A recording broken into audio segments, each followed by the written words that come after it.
Qué bueno poder reunirnos nuevamente, al menos de esta manera, y poder estar eh, a través de este medio juntos. Eh, Antes de empezar el estudio, eh, ¿te acuerdas que la semana pasada estuvimos hablando de las señales que íbamos a comenzar a ver?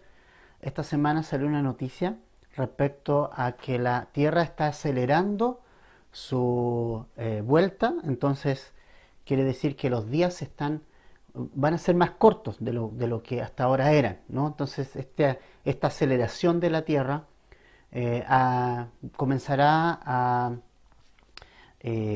comenzado a hacer los días más cortos.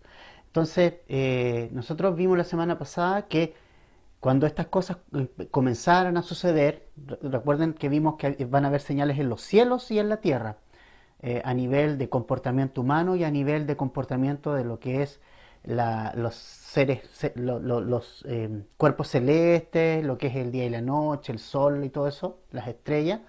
Y justamente esta semana salió una noticia similar. Evidentemente eso nos acelera el corazón de alegría, de saber de que cada vez estamos más cerca de que el Señor venga por nosotros.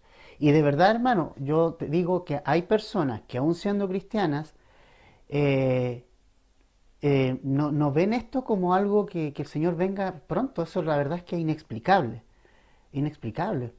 O sea, de verdad hay que estar ciego para no darse cuenta de que tanto las señales que están sucediendo a nivel de comportamiento humano, a nivel social, mundial, y a lo que está sucediendo en todo ámbito de cosas, en el ámbito religioso, social, en el ámbito científico, en el ámbito a nivel de cuerpos celestes y todo, es innegable que estamos cerca del que el Señor venga por nosotros. Por lo tanto, familia, yo les animo a que preparemos nuestro corazón, y no hay nada mejor que preparar el corazón que el Señor nos encuentre siendo diligentes, estudiando las escrituras, orando cada vez más haciendo y siendo fieles al Señor, siendo fieles al Señor. Así que dicho esto, familia, quiero pedirles hoy día, vamos a avanzar en nuestro estudio de Lucas y continuar. Vamos al capítulo 22 ahora. Vamos al capítulo 22. Ahí está el pasaje de hoy día, versículos 1 al 23. Vamos a leer los primeros 6 versículos, vamos a orar y vamos a estudiar. Dice el versículo 1 del capítulo 22 lo siguiente. Estaba cerca la fiesta de los panes sin levadura, que se llamaba la Pascua, y los principales sacerdotes y los escribas buscaban cómo matarle porque temían al pueblo. Y entró Satanás en Judas, por sobrenombre Iscariote, el cual era uno del número de los 12. Y éste fue y habló con los principales sacerdotes y con los jefes de la guardia, y de cómo se lo entregaría. Ellos se alegraron y convinieron en darle dinero. Y él se comprometió y buscaba una oportunidad para entregárselo a espaldas del pueblo. Oramos. Padre, esta mañana, Señor, venimos ante ti. Primero, te hemos adorado, Señor, te hemos alabado, Señor, hemos exaltado tu nombre a través de estas alabanzas. Y Señor, ahora queremos oír tu palabra, Señor. De verdad, que nuestro corazón pueda ser un corazón de una buena tierra, Señor, donde tu palabra pueda dar fruto al 100 por 1. Y gracias por la comunión que tenemos con el Padre, por Cristo Jesús. En el nombre de Jesús. Amén.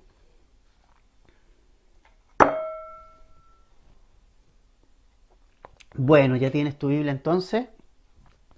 Eh, Estamos a muy poquito de la cruz. Jesús está muy cerca de la cruz, está en el templo, ha enseñado todos los días ahí.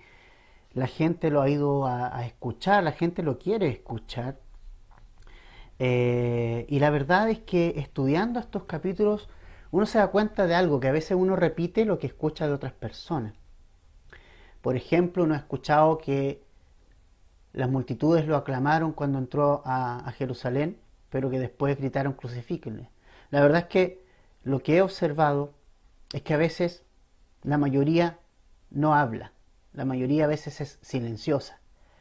¿no? Pero la gente que crucificó a Jesús fueron los menos. A lo mejor no era la gran mayoría, pero sí eran los que más boche metían, ¿no?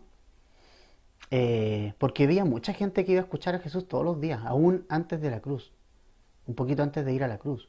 La gente, mucha gente le escuchó de gusto cada día en el templo, pero ahora estamos ya en un día muy especial que es el día de la fiesta de los panes y levadura y la Pascua. Jesús va a preparar o ordena preparar un lugar especial para esta última cena, la que se conoce comúnmente como la última cena, en donde ocurren muchas cosas.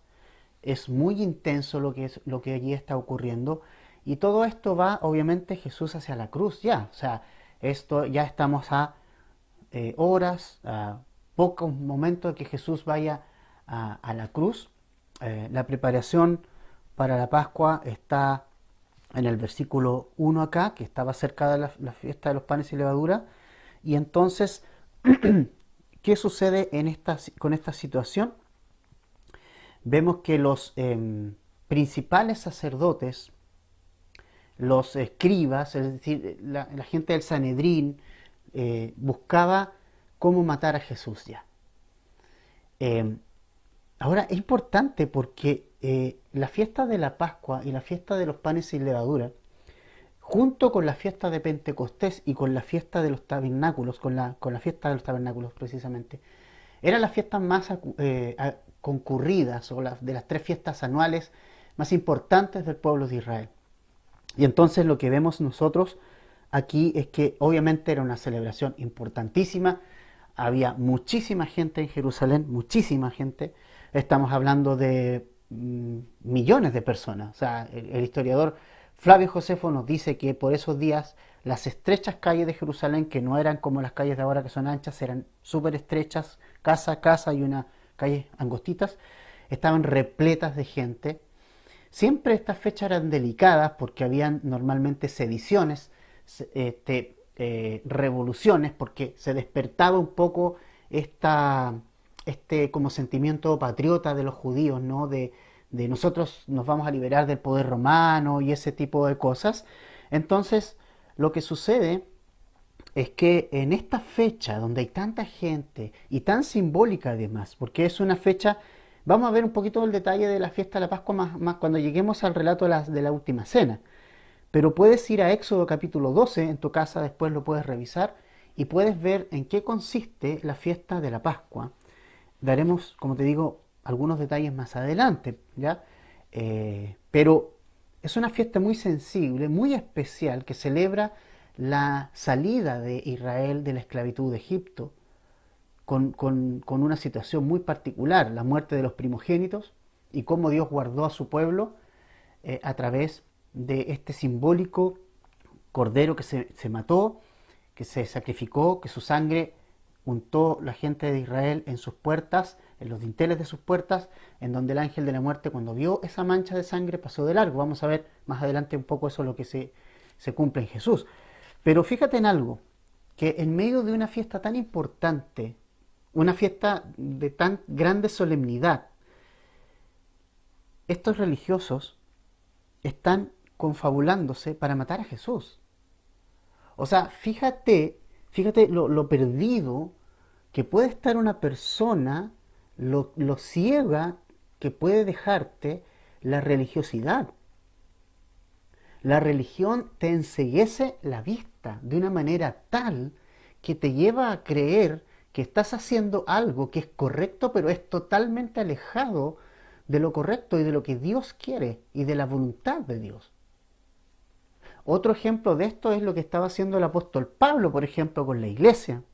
O sea, el apóstol Pablo, cuando perseguía a la iglesia, antes de ser el apóstol Pablo, cuando era un perseguidor de la iglesia, él pensaba que ciegamente, al hacer eso, al perseguir a la iglesia, al poder ir tras los cristianos y encerrarlos, estaba rindiendo una especie de servicio al Señor. Entonces, es importante, interesante lo que nosotros estamos viendo aquí. Cómo estos religiosos están tan cegados que fíjate que en una fiesta de recogimiento, en que tenía que ser un momento de reflexión, un momento de pensar. Dios un día nos liberó de la esclavitud de Egipto a través de la sangre. Bueno, se derramó sangre, pero la sangre del Cordero nos salvó. Un momento de reflexión, de pensar, de un poco ir a las Escrituras y ver que Jesús era el Cordero ahora, inmolado, que iba a darle salvación. Estaban totalmente cegados y decía, no, nos vamos a matar. O sea, de verdad hay que estar muy, muy ciego. Y eso es lo que hace la religión, la religiosidad. La religión te ciega la vista, pero es Jesús el que te abre los ojos a las Escrituras. Esto no significa que el hecho de que Jesús no sea religión y que sea vida, no significa que yo puedo hacer lo que quiero, no, no significa eso. Significa que cuando yo voy a Jesús, Él abre mis ojos espiritualmente. Él abre mis ojos para ver las cosas y ver las Escrituras bajo la perspectiva de Dios. Y poder crecer y poder madurar y poder entender que Dios tiene cosas que hablar a mi vida, ¿no? Entonces, qué tremendo es lo que está pasando acá, porque lo que nosotros vemos en realidad es que nos podemos dar cuenta del estado espiritual deplorable de los líderes de Israel. Los líderes de Israel tenían un estado espiritual deplorable, ciegos espiritualmente. Entonces, puedes practicar meticulosamente un acto religioso, como lo era la Pascua, pero puede estar tan alejado de Dios como estos hombres. O sea, tú puedes practicar todas las cosas que se pueden hacer en una iglesia, por ejemplo. Tú puedes, a lo mejor, escuchar un estudio, puedes orar de repente, puedes abrir la Biblia y todas esas cosas, puedes ofrendar y puedes hacer todas esas cosas sin necesariamente estar en la voluntad de Dios. Porque fíjate, esta gente estaba cumpliendo con las fiestas. Estaba cumpliendo con celebrar la Pascua, y eran meticulosos. Incluso más adelante, cuando entregan a Jesús, ellos no quieren entrar al pretorio porque se podían contaminar. Imagínate, y estaban entregando al Hijo de Dios. ¿Te fijas lo perdido que podemos llegar a estar sin Jesús? Sin Jesús estamos perdidos. Perdemos la visión, perdemos la vista, no podemos interpretar las Escrituras sin el Espíritu Santo, sin Cristo y el Espíritu Santo de una manera correcta, sin su guía. Podemos celebrar la fiesta, hacer toda la religiosidad, pero estar totalmente alejados de Dios. Y eso es lo que está pasando con estos líderes religiosos. Qué tremendo, familia. Entonces, aquí comienza entonces a tramarse ya la entrega de Jesús. Y fíjate que ellos querían, además de matarlo, buscaban la manera de matarlo, pero querían matarlo de manera que pasara, como en buen chileno decimos, que pasara piola, ¿no? Que pasara así, que nadie se diera cuenta idealmente cuando lo detuvieran. Entonces, la idea original, ¿sabes cuál era la idea original de esta gente?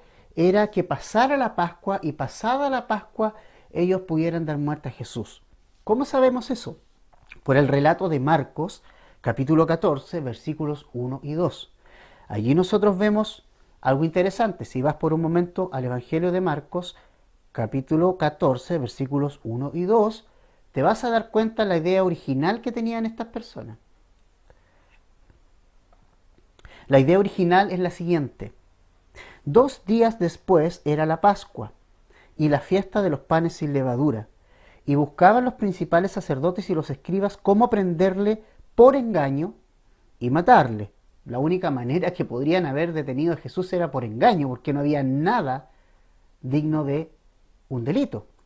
Todo lo contrario, Jesús vivió una vida santa y perfecta. Mira el verso 2 de Marcos 14. Y decían, no durante la fiesta, para que no se haga alboroto en el pueblo. ¿Te fijas? Mira qué interesante. O sea, esta gente estaba tramando, en el fondo, matar a Jesús en un momento que no fuera tan evidente. Y para eso estaban pasando, o quería que pasara un poco estas fiestas, las fiestas de la Pascua, ¿no? Ellos querían quedar bien porque ellos temían al pueblo. Y vuelvo a decirte, el pueblo quería a Jesús. El pueblo quería a Jesús. Por eso ellos querían que fuera después de la Pascua, porque la gente, la mayoría de la gente, tenía a Jesús como alguien verdadero. La iba a escuchar con gusto. La gente le gustaba oír a Jesús. ¿Te fijas? Pero prevaleció las voces fuertes cuando Jesús fue presentado ante Pilato. Entonces, familia, la idea de esta gente, de los religiosos, era que pasara la Pascua. Pero hay algo importante. No son los religiosos los que tienen el control de la situación. No son los religiosos, ni Judas, ni nadie que tiene control de la situación. Es el Señor el que tiene el control de la situación. Por tanto, Jesús va a ser entregado cuando Dios quiera. En su tiempo, en la hora que el Padre ha determinado para Jesús su Hijo, y Jesús está dispuesto a cumplir eso. Jesús no está cumpliendo ni va a cumplir el cronograma de los religiosos. Jesús va a cumplir el cronograma de Él y del Padre. ¿Te fijas que la idea original aquí era que los religiosos lo pudieran matar después de la Pascua? Pero no, porque proféticamente y además como símbolo debía ocurrir en estos días de Pascua, ¿no? Entonces, esto nos da una enorme seguridad, familia, en que no somos nosotros los que tenemos el control de las situaciones. Yo aprendí una lección más que importante el año pasado. No sé tú, pero yo aprendí que no tengo el control de nada. De nada. ¿Quién vio venir lo del año pasado? Cuando estábamos en el verano, felices, tuvimos nuestros bautismos, gracias a Dios, espectaculares. Fue un tremendo tiempo. ¿Cuándo íbamos a imaginar que en marzo ya no podíamos congregarnos? ¿Cierto? Familia, tenemos que entender, no tenemos el control de nada. Pero aún no teniendo el control de nada, estamos bajo la voluntad y bajo la soberanía de nuestro Padre Celestial, quien sí tiene el control de todas las situaciones. Por eso podemos confiar. No porque yo sea seguro o porque yo tenga ciertas características o porque soy fuerte, no. Podemos estar confiados porque confiamos en nuestro Padre Celestial, en que Él tiene el control de las situaciones y que si Él determina que pase por ciertas situaciones es porque Él desea hacerme más parecido a Jesucristo a través de lo que me está pasando. Entonces acá, familia, los religiosos no tienen el control. Ni Judas, ni nadie, ni Pilato, ni Roma, no. El que está sobre todo y el que está haciendo todo y que está moviendo las cosas es nuestro Padre, es Dios. ¿Te fijas? Entonces, finalmente el plan que tenían los religiosos no se llevó a cabo, porque finalmente Dios está haciendo que las cosas sean como Él quería que fueran y como estaban escritas también. El versículo 3 entonces dice que entró Satanás en Judas, por sobrenombre Iscariote, el cual era uno de los 12, que fue y habló con los principales sacerdotes, de los jefes de la guardia, de cómo se los entregaría. ¿Te fijas? Entonces, aunque había una idea original de cómo entregar a Jesús, de cómo matarlo después de la Pascua, no, Dios dijo, no, así no va a ser. ¿Te fijas? Y fíjate qué importante, porque la idea original entonces de ellos se vio alterada y se sorprendieron por esta situación, porque finalmente la voluntad de Dios es hecha y no la voluntad del Sanedrín. Y creo que es bueno entender esto nuevamente, familia. Lo que pasa en el mundo no es la voluntad de del presidente de Estados Unidos, la voluntad de la Comunidad Europea, la voluntad de la ONU, lo que está sucediendo en el mundo. ¿Ya? Todo está bajo el control y la vigilancia de nuestro Dios. Lo que está ocurriendo en estos últimos tiempos es lo que está descrito que va a ocurrir en las Escrituras. Dios está detrás de todo. Dios sabe que estas cosas tienen que ocurrir. ¿Ya? Entonces la voluntad de Dios es hecha. Jesús va a ser entregado el día y la hora que el Padre ha determinado, en su soberana voluntad, no la voluntad del Sanedrín. Jesús no va a ir a la cruz cuando ellos determinen. Jesús no va a ir a la cruz cuando el Sanedrín determine, cuando Judas determine. Jesús va a ir a la cruz cuando Dios determine. ¿Mm? Y ya ese tiempo está llegando. ¿Te fijas? Acuérdate que Jesús mismo en Juan capítulo 10 versículos 17 y 18 dice: por eso me ama el Padre, porque yo pongo mi vida para volverla a tomar. Nadie me la quita. ¿Quién puede quitarle la vida al Hijo de Dios? Solamente aquel a quien el Hijo de Dios permita. Nadie me la quita, dice Juan 10:18, sino que yo de mí mismo la pongo. Tengo poder, dice Jesús, para ponerla, es decir, para entregarla, y tengo poder para volverla a tomar. Este mandamiento recibí de mi Padre, ¿te fijas? Jesús está haciendo la voluntad de su Padre, no la voluntad del Sanedrín, no la voluntad de Roma, la voluntad de su Padre. Aún así, hay una responsabilidad de todas las personas que entregaron a Jesús, y de Judas particularmente. Porque aquí vemos que Satanás dice que entró en Judas. Ahora, date cuenta de un detalle. Satanás es quien comienza a mover los hilos para matar a Jesús. Fíjate bien, fíjate bien. Satanás está aquí y es el que mueve los hilos, el que dice, ok,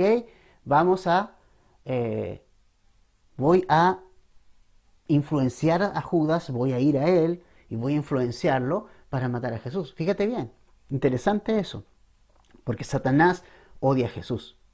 ¿Y por qué Satanás odia a Jesús? Porque simplemente Jesús va a traer libertad al hombre. Porque Jesús va a salvar la humanidad. Y Jesús en la cruz va a derrotar, y con su resurrección va a derrotar a Satanás. ¿Te fijas? Satanás odia al cristiano. Odia a Jesús, odia al cristiano, odia a la iglesia de Cristo. Pero la Escritura dice que las puertas del Hades no prevalecen contra su iglesia. La iglesia de Cristo es victoriosa. No es derrotada, es victoriosa. Es victoriosa, siempre, en todo tiempo. Entonces, volviendo a nuestro tema, alguien puede decir, oye, mira, ¿qué onda que Satanás entró en Judas, no? Hay una explicación de eso. Judas se prestó para eso. O sea, el diablo anda como león rugiente buscando a quien devorar. Buscando a quien devorar. ¿Y a quién quiere devorar? ¿A los mundanos o a los cristianos? ¿A quién busca Satanás? ¿A quién quiere derrotar? ¿A quién quiere devorar? ¿A la gente que no conoce a Cristo? No, porque esa gente ya le pertenece, ya está bajo su dominio. Pero a quien busca Satanás es a los cristianos. ¿Ya? Una cosa muy distinta es que lo que hizo Judas, en este caso, se prestó para lo que Satanás quería. Se dispuso a hacer la voluntad de Satanás. Qué tremendo, qué tremendo. Algo importante, familia, algo importante. Nunca, pero nunca, la voluntad de Judas fue pasada a llevar. Nunca. Nunca Judas fue encerrado a cometer lo que hizo. Siempre Judas tuvo oportunidades. Siempre. Incluso en la última cena. Que no está registrado acá en Lucas, pero sí en los otros evangelios, que el Señor Jesucristo le pasa un pan mojado, el que moja conmigo en el plato. Era la oportunidad que Jesús le estaba dando para que Judas se arrepintiera de lo que estaba haciendo.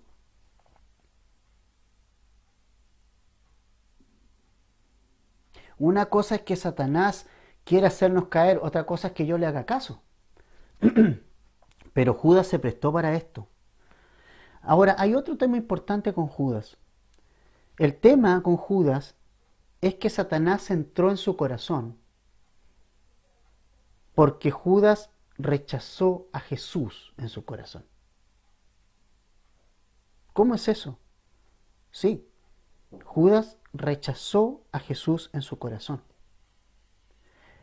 Y el rechazo a Jesús es una puerta abierta a Satanás. El rechazo a Jesús es una tremenda puerta abierta a Satanás. Porque cuando yo rechazo a Jesús, quedo ahí, a merced del enemigo. ¿No? Entonces, Judas ha rechazado a Jesús en su corazón. No cumplió con su expectativa, probablemente, ¿no? Porque Judas tenía una expectativa distinta de Jesús. ¿Y sabes qué? Esto es súper importante, familia. ¿Con qué expectativa has venido a Jesús? Hay gente que viene a Jesús con la expectativa de que le va a solucionar los problemas económicos, los líos amorosos, la falta de estima, le va a solucionar los problemas del trabajo, le va a solucionar los problemas de salud. Bueno, más o menos esa probablemente haya sido la percepción de Judas respecto a Jesús. Judas seguía a Jesús con una expectativa a lo mejor muy distinta. Pensaba él que iba a haber un reino, pensaba él que a lo mejor este reino iba a ser ahora terrenal, tal vez él quería el poder. Y además era una persona que, ¿se acuerda usted que estaba a cargo de la bolsa de dinero, de las ofrendas? Y él de ahí sacaba, él se robaba cosas de ahí. Aún así Jesús lo tenía ahí, ¿no? Siempre dándole las oportunidades, pues. ¿Te fijas? Pero Judas resolvió en su corazón cerrarlo para Jesús. ¿Por qué él esperaba otra cosa de Jesús? Y creo que es importante, familia, que entendamos que Jesús no nos va a solucionar los problemas, no nos va a solucionar necesariamente los problemas de salud, no nos va a solucionar necesariamente los problemas económicos, no te va a solucionar los problemas amorosos que puedas tener. Porque Él vino a solucionar el mayor problema que tú tienes. Y es que somos pecadores. Ese es el problema que Jesús vino a solucionar. Y Él amó de tal manera al mundo, nuestro Dios nos amó tanto que envió a su propio Hijo para eso. El único ofrecimiento de Jesús a este mundo es perdón de pecados. Todo lo demás es solo gracia y misericordia. Si te da buena salud, si te ha dado que puedas tener un buen pasar económico, es solo gracia y agradecele mientras dure. Porque si eso te está alejando de Cristo, Cristo también te lo puede cortar. Jesús no quiere que lo sigas con malas motivaciones. No te vaya a pasar lo de Judas. Conozco miles de personas que en algún momento fueron creyentes, hoy día no lo son. ¿Y sabes por qué? Simplemente porque se defraudaron. ¿Y se defraudaron por qué? Porque empezaron a ver que a lo mejor no solucionaron sus problemas, al contrario, acrecentaron, porque Dios supuestamente no hizo lo que ellos querían que hiciera, y se van. Son presas de Satanás. ¿Por qué? Porque cerraron su corazón al verdadero Jesús. Lo cerraron, como Judas. Ahora, ambos casos, el de los religiosos y el de Judas, nos enseñan cosas importantes. Primero, que podemos tener la Biblia, leerla, orar, asistir a la iglesia, hacer rituales y no necesariamente ser salvos.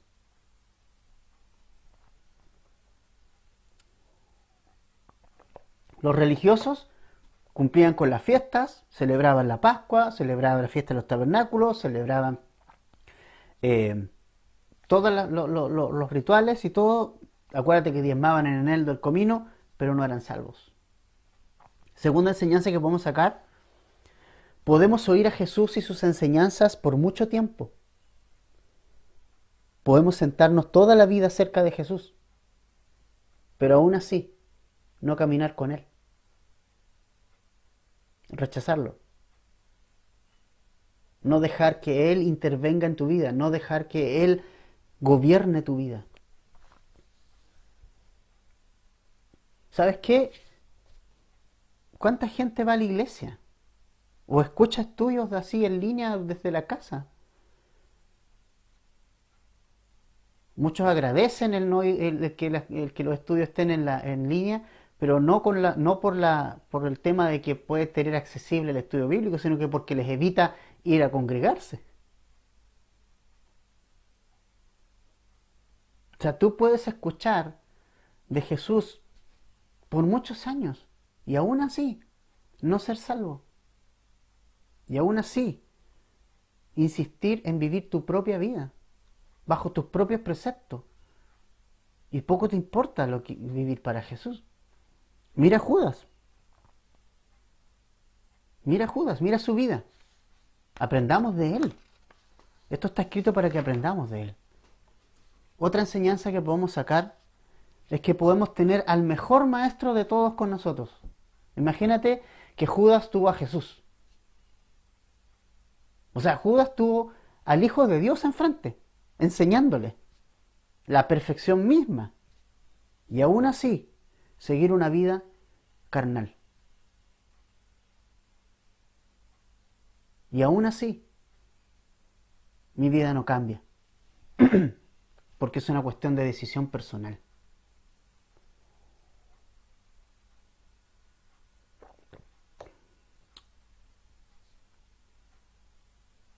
Así que la próxima vez que digas, no, yo no voy a la iglesia, me separo de la iglesia porque en realidad eh, ahí son todos hipócritas y toda esta cosa. Mira a Judas.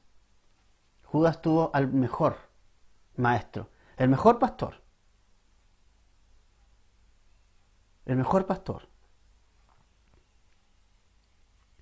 ¿Ya? A Jesús. Y él igualmente lo rechazó en su corazón. ¿Se fija? Entonces, familia, tú me puedes decir, pero si estaba determinado que Judas fuera, ¿no? Bueno, estaba determinado que fuera traicionado Jesús, pero aquí no quita responsabilidad de Judas, porque tiene una responsabilidad personal. Todos la tenemos. Todos tenemos una responsabilidad personal frente al Señor. ¿Qué hacer? Si aceptar o rechazar a Jesús. Esa es una decisión que tú tienes que tomar. Y creo que eso es muy importante que lo sepas. Tú no vas a llegar delante de Dios a decir, ¿sabes qué? Mira, Jesús, yo no te seguí porque mi vecino que era cristiano hizo esto, hizo lo otro, o porque la iglesia donde yo fui, los hermanos eran así, eran asá. No, tú tienes una responsabilidad personal frente al Señor. Y esa responsabilidad, y tú tienes que hacerte cargo de esa responsabilidad. ¿Ya? Podemos decir, es que es difícil, bueno, todo lo que quieras. Pero el amor de Cristo está ahí, el sacrificio de Cristo está ahí, está delante de ti. Y tú tienes que tomar una decisión al respecto. Tal vez todos estos años has escuchado, pero no estás convertido. Hay una gran diferencia entre ser convencido y estar convertido a Cristo.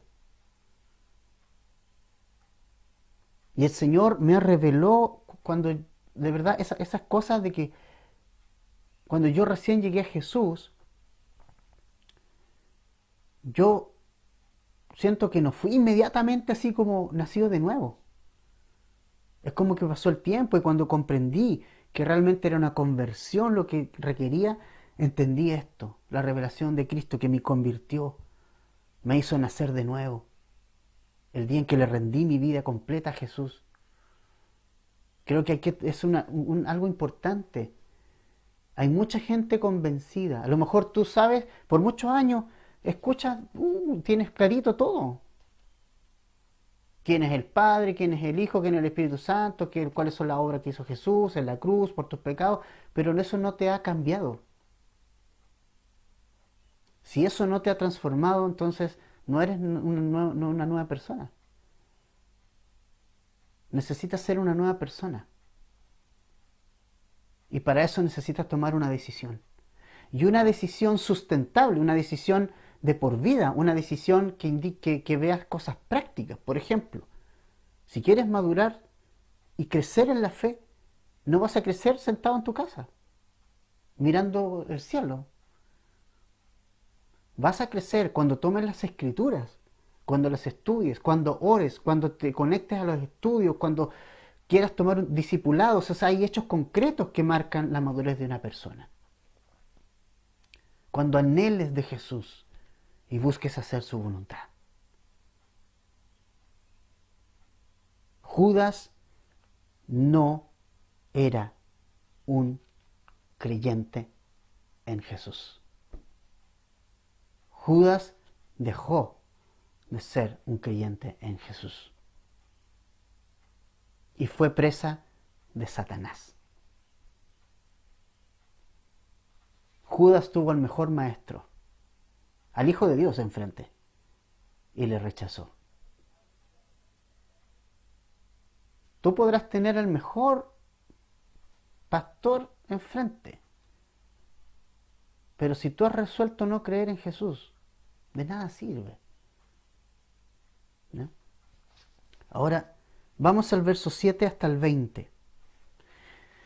Y vamos a ver finalmente la última cena.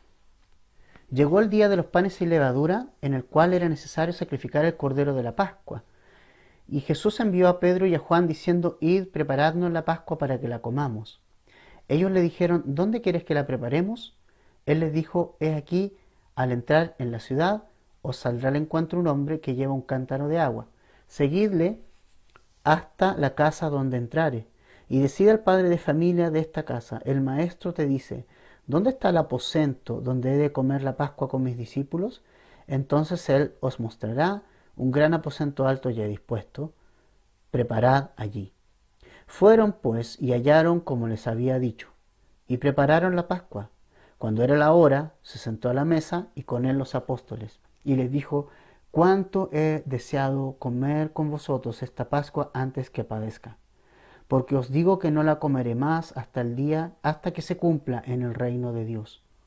Y habiendo tomado la copa, dio gracias y dijo, tomad esto y repartidlo entre vosotros, porque os digo que no beberé más del fruto de la vid hasta que el reino de Dios venga.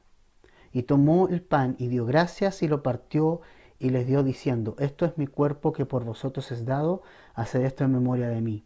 De igual manera, después que hubo cenado, tomó la copa diciendo, esta copa es el nuevo pacto en mi sangre que por vosotros se derrama. Judas había acordado con los guardias del templo. El templo era vigilado por la guardia, digamos, bajo el control del Sanedrín. Habían acordado una cantidad de dinero y había acordado Judas entregar a Jesús. Estaba esperando solamente el momento. Y llega el día de los panes sin levadura y finalmente llega la celebración de la Pascua, que es un día 15 del mes de Nisán, que es correspondiente a nuestro mes de marzo-abril. Parte de marzo, parte de abril en nuestro calendario, en donde claramente celebramos Semana Santa. Entonces ya Jesús tenía un lugar acordado para estos detalles y había una señal importante, que al entrar a la ciudad de Jerusalén iban a encontrar a un hombre que llevaba un cántaro de agua. Eso era poco común en los tiempos de Jesús, porque los cántaros de agua, las encargadas de ir a buscar el agua en cántaros eran las mujeres. En esta ocasión iba a ir un hombre con un cántaro de agua, lo que era una señal bien clarita de que ese era el hombre al que tenían que seguir y con quien Jesús había dispuesto y había acordado ya tener un lugar para comer esta cena con sus discípulos y sentarse allí. Finalmente, todo sucedió como Jesús le había dicho y allí estaban sentados Jesús y los 12 para esta última cena. ¿Y sabe qué es lo tremendo, familia? Es que, ¿te imaginas esa mesa? Imagínate por un momento esa mesa con 12 personas. Y esas 12 personas está Pedro, un pescador. Hay un celote o un ex celote. Hay un recaudador, un ex recaudador de impuestos, Leví, Mateo. Hay de todo en esas 12 personas que están ahí. O sea, puedes darte cuenta de lo diverso y de lo distinto que eran los 12 apóstoles. O sea, muy distintos unos de otros. Pero también te das cuenta de algo. ¿Quién puede hacer posible que 12 personas muy diferentes estén juntos a la mesa? Es Jesús. Es Jesús. Y es bueno que sepamos algo, familia. Ninguno de nosotros es igual a otro. O sea, Dios nos ha hecho únicos a cada uno. Somos muy distintos. Y esto es el mejor reflejo de la iglesia de Cristo. Profesiones distintas, crianzas distintas, familias distintas, costumbres distintas. Pero al momento de venir a Jesús, esas diferencias quedan completamente de lado porque Jesús está sobre nuestras diferencias. Por eso la iglesia de Cristo hay de todo, ¿no? Es para ricos, pobres, educados, personas sin educación tal vez, con más o menos, de distintas razas. O sea, cuando venimos a Jesús, Él une. Somos uno en Cristo. A pesar de lo distintos que seamos, hemos venido a Cristo y eso nos hace uno. Porque la iglesia es una sola. La iglesia no son un montón de gente, o sea, distinta. La iglesia es una sola de Cristo. Cristo ve a su iglesia como una sola iglesia. No Calvary Chapel, la de allá. No. Jesús ve, esta es una iglesia. Cada una tiene sus propias características y su propio lugar en el cuerpo de Cristo. Eso hay que reconocerlo. O sea, Calvary Chapel tiene su propio lugar en el cuerpo de Cristo. La iglesia pentecostal tiene su propio lugar y otras congregaciones también. ¿Te fijas? Somos muy distintos, pero Jesús nos une. Jesús nos une. O sea, cómo 12 personas tan distintas fueron transformadas por el poder de Dios. ¿Te fijas? Es increíble ver esto, ¿no? Ahora, en esta última cena, Jesús está aquí y está emocionado. Se acerca a la cruz. Y en el verso 15 él dice, ¿cuánto he deseado comer con vosotros esta Pascua antes que padezca? Este es el momento más íntimo que Jesús tiene con sus discípulos, con todos, antes de la cruz. en donde hace anuncios importantes también. Pero aquí también nosotros vemos que esta fiesta de la Pascua, que nos hace remontarnos a Israel y su momento de la liberación, vemos un recuerdo, pero en ese recuerdo de la Pascua vemos que la Pascua era en realidad un anticipo de lo que sería Jesús. Porque Dios sacaría a su pueblo de la esclavitud, ¿cierto? Esa noche de la Pascua, en Éxodo capítulo 12. Dios ordenó en ese momento a Moisés que las familias se reunieran y que cada una debía sacrificar un cordero sin defecto, y que debían sacrificarlo, que esa noche la sangre que cayera de ese cordero debían untarla en el dintel de la puerta de cada casa de los judíos, porque esa noche iba a pasar el ángel de la muerte e iba a matar a todos los primogénitos en cuya casa, en cuya puerta no estuviera esa sangre pintada en el dintel. Y el dintel de la puerta era de madera. Fíjate hacia dónde va la Pascua, hacia dónde apuntaba.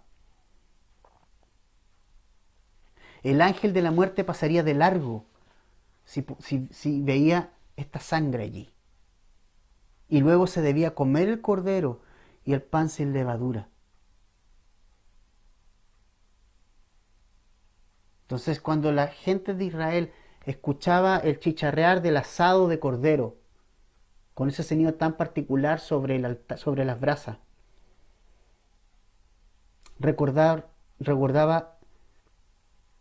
lo duro de la esclavitud, lo doloroso que fue, pero a la vez lo potente de la liberación de Dios esa noche. El pueblo fue liberado por la sangre del cordero. Y es muy interesante porque todo eso calza perfectamente en la persona de Jesús. Las Escrituras nos dicen que todas las cosas contempladas en el Antiguo Testamento, en la ley, son sombra de lo que había de venir. Y eso lo puedes ver, puedes anotarlo en Colosenses capítulo 2, verso 17, Hebreos capítulo 8, versos 1 al 5 y en Hebreos capítulo 10. Esas cosas que Israel hizo, esas cosas que sucedieron en la Pascua, todo eso simbolismo calza perfectamente en la persona de Jesús. Jesús ahora es el Cordero. Él es el Cordero. Él es el que toma este lugar del Cordero. Él es sin mancha, no tiene pecado, no tiene mancha ni arruga. Y ahora Él mismo se entrega. La sangre en el dintel de la puerta de madera, ahora la sangre va a estar en la cruz del Calvario. ¿Para qué? ¿Qué nos va a dar la sangre de Cristo? Nos va a dar libertad, pero no libertad de una nación, nos va a dar libertad de la mayor esclavitud que tú tienes, que es el pecado. Te libera de la esclavitud del pecado. Porque el pecado esclaviza, tiene esclavizado a este mundo. Me tenía esclavizado a mí, te tenía esclavizado a ti antes de venir a Jesús. Pero la sangre de Cristo vino a darte libertad del pecado. Ya no tienes por qué obedecerle a ese amo antiguo. Porque Dios te ha liberado en la sangre de su Hijo, la sangre del Cordero de Dios. Cuando Juan el Bautista vio a Jesús en Juan 1:29, dijo: he aquí el Cordero de Dios que quita el pecado del mundo. ¿Te fijas que la Pascua calza perfectamente en la persona de Jesucristo ahora? Por eso lo que estamos viendo acá y presenciando en estos versículos es la última Pascua y la primera Santa Cena. Porque ya Jesús cumplió. Él celebró la última Pascua, pero ahora Él vino a dar su vida como el Cordero por cada uno de nosotros. Estamos presenciando aquí estas nuevas instrucciones, la Santa Cena, que nosotros tenemos que celebrar y que celebramos en la iglesia cada primer domingo de cada mes. Entonces, ¿qué hizo en la cena esta? Tomó el pan y dijo, esto es mi cuerpo que por vosotros es partido. O sea, su cuerpo, literalmente el cuerpo de Jesús, va a ser partido. Aunque ningún hueso roto va a tener, el cuerpo de Jesús va a ser molido completamente, tal como Isaías 53:5 dice, que Él fue herido por nuestras rebeliones, dice que fue literalmente molido. No sé si tuviste la oportunidad de ver la película más cercana a lo que le ocurrió a Jesús, que fue La Pasión de Cristo. Mucha gente dijo, oye, pero pobre hombre, qué sangre, qué heavy, qué cruel todo eso, ¿no? Pues así fue. ¿O qué pensaba? Si así fue. O sea, no estamos hablando de que a Jesús le dieron con varillitas, o sea, a Jesús le dieron de estos azotes que tenían láminas de cuero de este porte, y en la punta de las láminas de cuero habían unos garfios de bronce y multiplicado por varias tiras que te agarraban la piel y que te la sacaban. ¿Qué esperabas ver? Una película de Heidi. Si eso es lo que ocurrió con Jesús, familia. Eso es lo que Jesús sufrió. ¿Sabe qué? Cuando bajaron el cuerpo de la cruz de Cristo, no siquiera se identificaba su cara. ¿Sabes? Mira lo que dice Isaías 52:14. Te voy a leer en la versión NTV. Dice, pero muchos quedaron asombrados cuando lo vieron. Tenía el rostro tan desfigurado que apenas parecía un ser humano y por su aspecto no se veía como un hombre. La profecía de Isaías respecto a Jesús. Así quedó Jesús. ¿Por qué? Porque este es su cuerpo, el cuerpo de Cristo que por nosotros es partido. Por nosotros fue partido.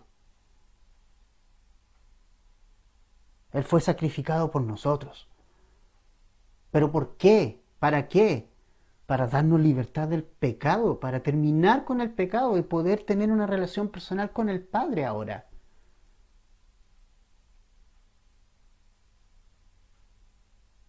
Él te liberó del pecado, entonces ¿para qué volver al pecado otra vez? No te hagas esclavo de algo que Jesús te liberó. Mira lo que hizo Jesús. Entonces, familia, va a ser tanto lo que van a golpear a Jesús en el cuerpo, que su rostro se desfiguró a tal punto que la gente quedó asombrada cuando lo bajaron, que tenía un rostro tan desfigurado que apenas parecía un ser humano.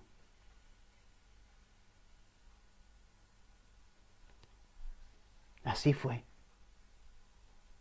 Y ese mismo Cordero que quitó el pecado tuyo y mío va a estar parado frente a nosotros cuando tú y yo estemos en el cielo.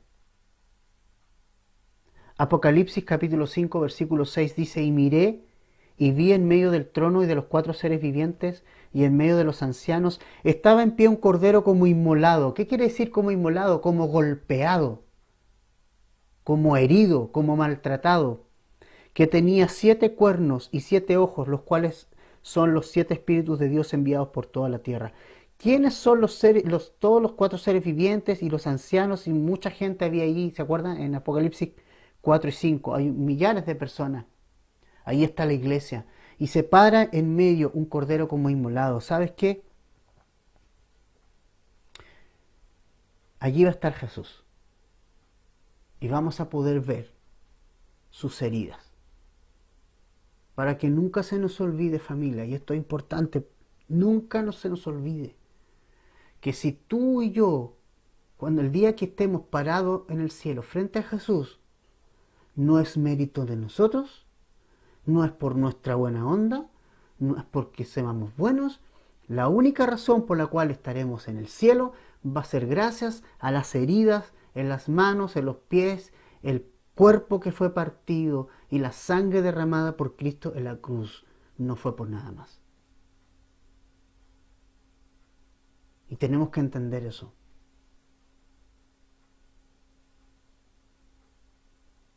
Y vamos a ver al Cordero como inmolado. Vamos a ver sus heridas. Para que nunca se nos olvide que ellas fueron las que nos dieron la salvación, familia. Que yo no tengo, ni tú tienes, ni yo tengo nada que ver en esto. Que todo lo hizo Jesús. Y luego dijo, y luego Jesús anuncia un nuevo pacto. Y ese nuevo pacto es en su sangre. Un pacto distinto al anterior. Un pacto distinto al anterior. Un pacto que decía, yo obedézcame y yo voy a estar con ustedes. Y acá no, es un pacto distinto, un pacto que dice basado en la obediencia de Cristo a la ley y no en mi obediencia a la ley. Cristo nos dice que nos vino a liberar de la maldición de la ley, no porque la ley sea maldita, sino porque la ley, no, al contrario, la ley es santa, pero pesaba sobre nosotros la culpa, porque la ley nos hacía, porque nosotros somos culpables y la ley como es santa, nosotros no podíamos venir, no podíamos ser santos, porque la ley nos mostraba nuestra condición. Y esa es la función de la ley, es mostrarnos a nosotros los pecadores que éramos. Pero Jesús viene a hacer un nuevo pacto. ¿A dónde? ¿Basado en qué? En su sangre. Un pacto que no firmamos nosotros. Un pacto que firmó Jesús con su sangre. Por lo tanto, para que este pacto se cumpla, solo necesito creer por fe. Y nada más. Venir a Cristo por la fe. Poner mi vida a los pies de Jesús. Un pacto superior al anterior, porque en este pacto perdona pecados de una vez y para siempre. El día en que tú vienes a Jesús y le entregas tu vida a Él te limpia, Él te hace una nueva persona de una vez y para siempre. Y es un pacto basado en lo que Jesús hizo, no en lo que yo hice. Porque es un pacto que se firma con la sangre de Cristo. Por eso que Jesús pasó la copa y dice, este es el nuevo pacto en mi sangre. Jesús no dijo, mira, yo voy a hacer un nuevo pacto, pero esta es mi parte, pero ustedes tienen que hacer esta otra parte. No, Jesús dice, yo lo hice todo. Yo lo hice todo. Ustedes no tienen que hacer nada. Por eso es que cuando el hombre quiere cambiar el evangelio, la embarra. Porque el evangelio ya es completo, ya está listo. No se le agrega nada porque ya es bueno, es completo. Cuando Jesús estaba en la cruz, Él entregó su espíritu y dijo, consumado es. Es decir, ya no hay nada más que hacer, yo lo hice todo, dijo Jesús. Es un nuevo pacto, es mi sangre.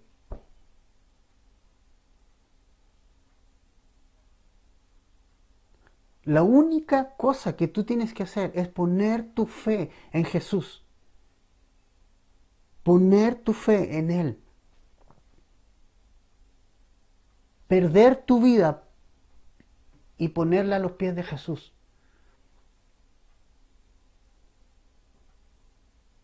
No necesita agregados. La obra de Jesús fue completa y total. No necesita agregados. No necesita que tú le agregues nada. No tienes que pelear para ganar más amor del Señor. No.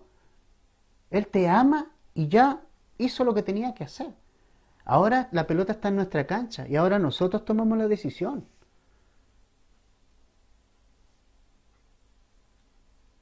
Lo increíble de todo esto es que Jesús, así como anhelaba estar esta última Pascua con sus discípulos, Jesús también anuncia que anhela tomar esta copa junto a nosotros, su iglesia, en un día no muy lejano, porque el rapto viene pronto. El Señor no beberá más del fruto de la vid, hasta que lo beba contigo, conmigo y con todos los hermanos alrededor del mundo y de la historia que han creído en Cristo solamente por fe en Jesús. Y por la gracia de Dios vamos a estar comiendo con Él en la mesa como esta noche está comiendo Jesús con sus discípulos. Distintos unos de otros. Pero nosotros también vamos a ver en esa mesa quizás a qué persona que nosotros siquiera pensábamos ver. Porque es la gracia de Dios la que nos permite estar en su mesa.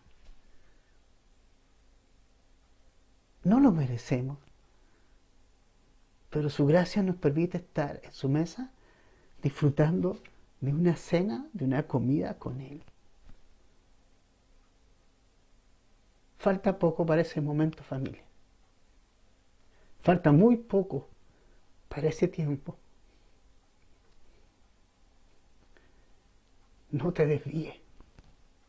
No pierdas la visión. No pierdas el norte. No te vayas tras tus obras. No te vayas tras Satanás. No te vayas tras el engaño. Fíate de Jesús con todo tu corazón.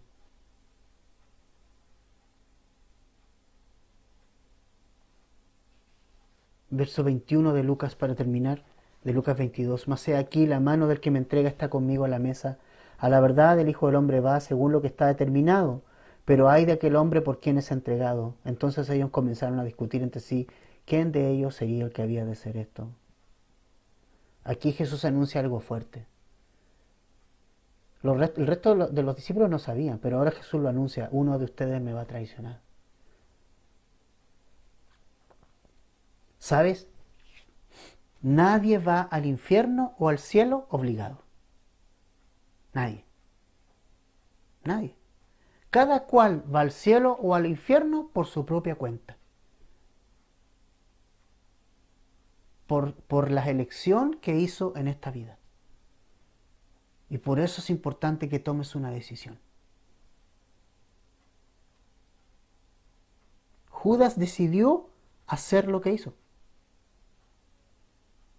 Judas decidió traicionar a Jesús. Que fue influenciado por Satanás y todo lo que quiera, pero él tomó la decisión de negar, de rechazar a Jesús. Y nadie dijo que después de hacerlo no podía arrepentirse. Si mira a Pedro, Pedro también cometió lo mismo que Judas. Lo negó 3 veces. La diferencia: Pedro amaba a Jesús y se arrepintió. Veremos la próxima semana más parte de esta historia. Así que, familia, lo que decidimos aquí es finalmente dónde vamos en la eternidad. Tienes que tomar una decisión hoy a dónde vas. Nosotros, los que tomamos una decisión por Jesús, estaremos por la gracia de Dios, por su sacrificio en la cruz, por los méritos de Cristo, en esa mesa. Si tú no has decidido por Cristo, acepta la invitación. Si estás alejado del Señor, ¿sabes qué? Mira lo que le pasó a Judas. Cuando uno se aleja de Cristo, corre el riesgo de no volver nunca más y de ir al infierno.